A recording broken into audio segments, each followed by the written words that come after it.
माँ, ऐसे हर जगह पैसे बांटती फिरोगी तो हो गया कल्याण। सिर्फ 10 रुपए दान करने की वजह से एक बेटे ने अपनी माँ का हाथ झटका और उसे सरेआम बेइज्जत किया। उसे लगा माँ लाचार है, लेकिन माँ ने अपनी औकात कुछ ऐसी दिखाई कि करोड़ों का मालिक बेटा रास्ते पर आ गया। देखिए, अपनों से मिले धोखे और माँ के स्वाभिमान की ये पूरी कहानी। माँ, ऐसे हर जगह पैसे बांटती फिरोगी तो हो गया कल्याण। गुस्से में निखिल अपनी माँ रजनी जी से बोला। रजनी जी, जो कि अभी मंदिर की सीढ़ियों से धीरे धीरे उतरकर गन्ने के जूस की दुकान पर जाकर बैठी थी और बेटे और अपने लिए जूस का ऑर्डर दिया ही था कि पीछे से निखिल ने आकर अपनी माँ पर सबके सामने चिल्लाना शुरू कर दिया। रजनी जी थोड़ा असहज हो उठी, फिर बोली, क्या हुआ बेटा, मैंने ऐसा भी क्या कर दिया? जरा शांत हो जा और ये जूस पी ले। निखिल फिर गुस्से में बोला, मुझे नहीं पीना कोई जूस वूस। क्या जरूरत थी मंदिर की सीढ़ियों पर बैठे भिखारी को 10 रुपए देने की? मैंने देखा है आपको बहुत बार भिखारियों को रुपए बांटते हुए, कभी 5 रुपए तो कभी 10 रुपए। रुपए फ्री में नहीं आते माँ, ये सब मेरी मेहनत की कमाई है जो आप भिखारियों में ऐसे ही बांट देती है। माँ, उस भिखारी के पास तुमसे ज्यादा पैसे होंगे, ना जाने ये लोग हमारे दिए पैसों का क्या क्या इस्तेमाल करते होंगे। रजनी जी बोली, बेटा, मैं पैसे मंदिर की दान पेटी में ना डालकर कभी कभी भिखारी को दे देती हूँ, और रही बात ये लोग उन पैसों का क्या करते हैं, तो मैं बस इतना जानती हूँ बेटा कि हम हमारे अच्छे कर्म कर रहे हैं, बाकी इनके कर्म ये जाने। माँ, तुम्हें तो मेरी कोई बात समझ में ही नहीं आती। आज मैं तुम्हें यहीं छोड़कर जा रहा हूँ, देखता हूँ तुम घर तक कैसे पहुंचती हो। तुम्हें कौन भीख देता है? तुम्हें ऑटो के 20 रुपए तो छोड़ो, शायद कोई 1 रुपए की भीख भी ना दे, तब तुम्हें मेरे दिए पैसों की अहमियत समझ आएगी।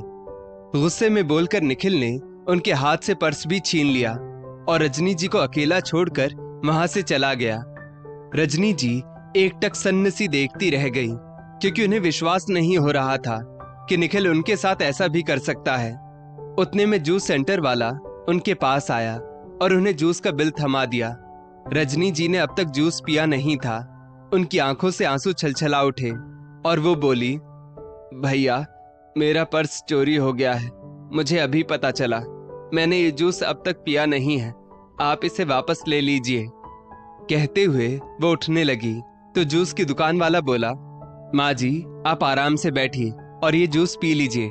आपके पास पैसे भी नहीं हैं। अभी एक लड़का यहाँ आया था और आपसे कुछ झगड़ा कर रहा था।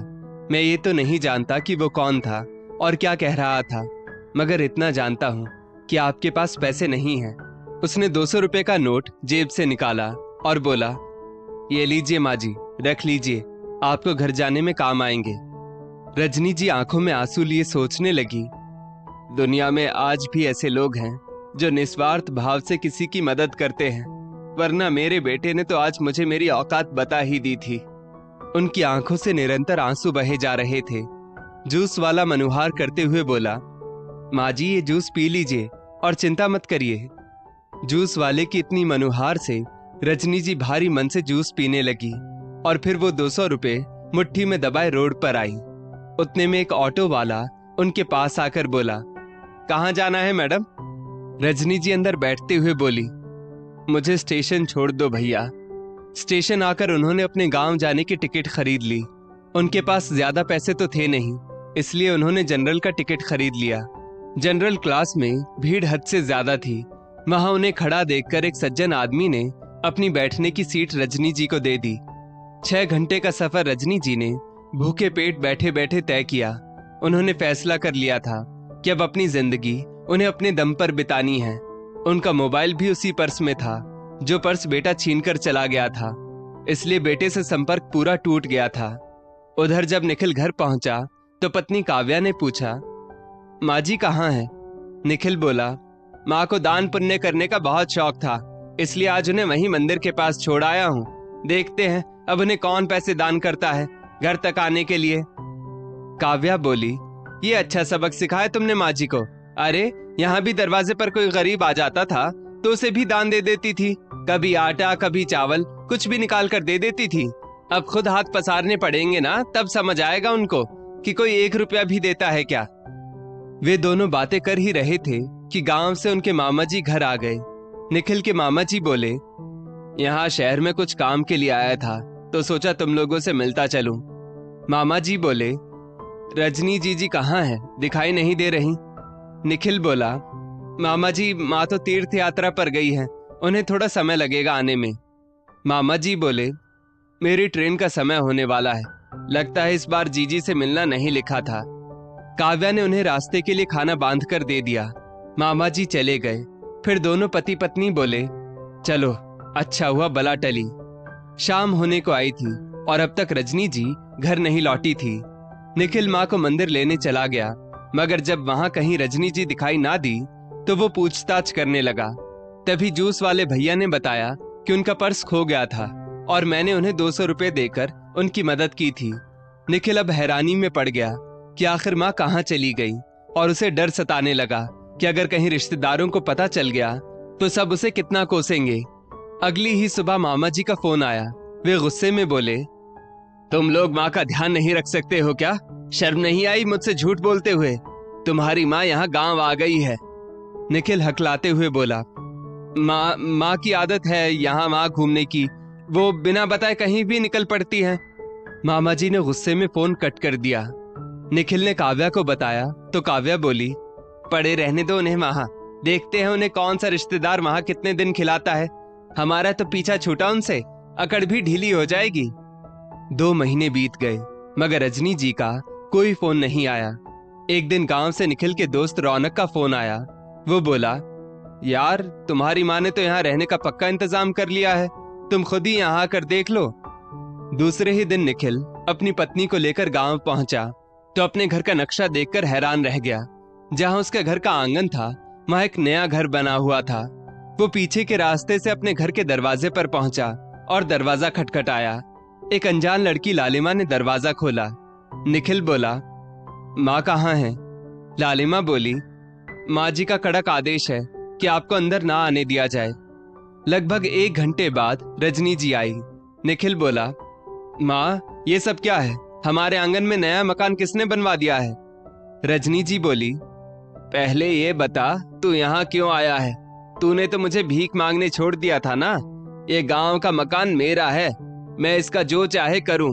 मैंने घर के आगे का हिस्सा बेच दिया है और उन रुपयों की बैंक में एफडी करवा दी है और अब उसके ब्याज से मेरा हर महीने का खर्च आसानी से निकल जाता है।